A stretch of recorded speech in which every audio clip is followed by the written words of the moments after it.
The divorce papers were still warm when she left them on the counter.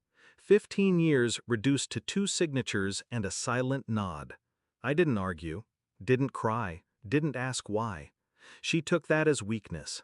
Mistake number 1. 3 hours later, she texted me by accident, or maybe she meant to. Hard to tell when manipulation wears perfume. Table for 2 at Bellevue, 8 p.m. Wear that black dress I like. I stared at the screen, thumb hovering over the keyboard.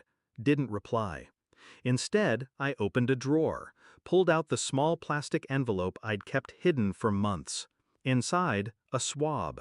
Tiny, harmless, but when used correctly, lethal. Her betrayal didn't happen overnight. It was death by repetition.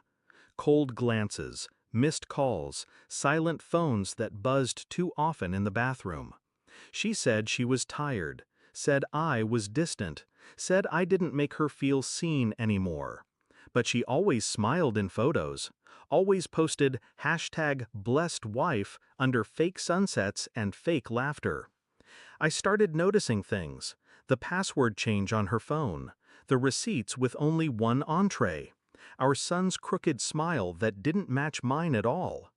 I told myself I was being paranoid, until I caught them. Together. In a photo. Posted by the restaurant itself. Her, leaning across a table, holding hands with a man in a gray suit. Our favorite table, the corner one by the window.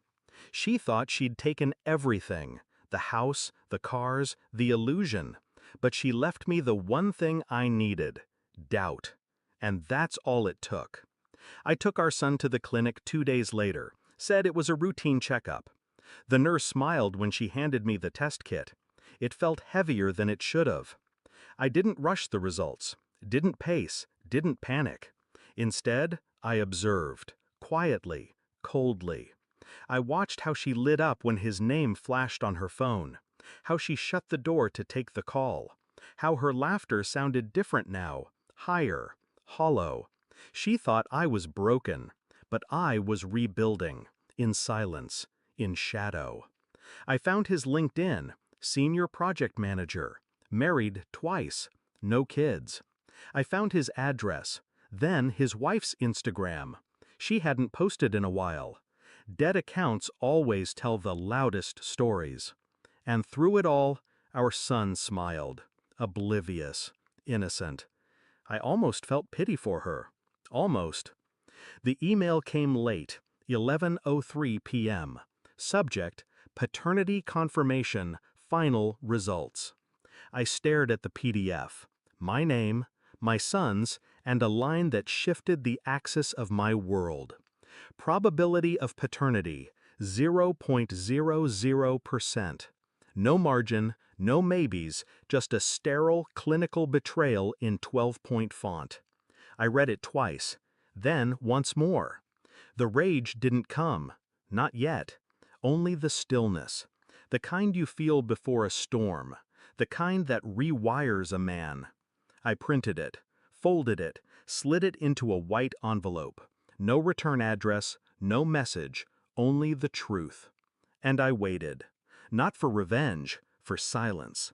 The kind that makes people confess with their eyes before their mouths catch up. Bellevue, 8:07.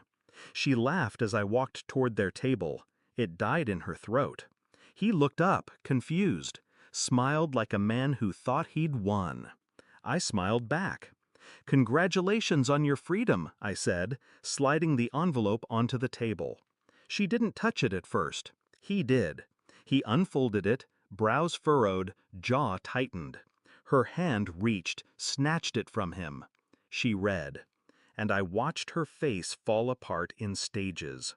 Shock, confusion, denial, then something darker, recognition. I leaned closer, voice quiet. "You left a marriage." Pause. "But you also left a son without a father." Her lips trembled. "I didn't know," she whispered. I stood, buttoned my coat. Neither did I, for 15 years. He didn't speak. Couldn't.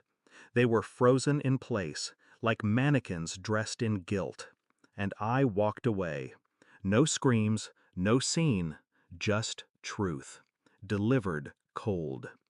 She texted that night, 3 words, "Please forgive me." I didn't reply, not out of anger, but because there was nothing left to say.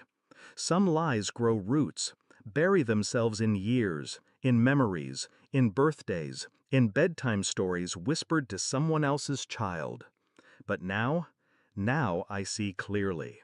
He's not mine. She never was. And I'm not broken. Just awake. Final message sent. Read. Delivered. Block. Silence. Freedom.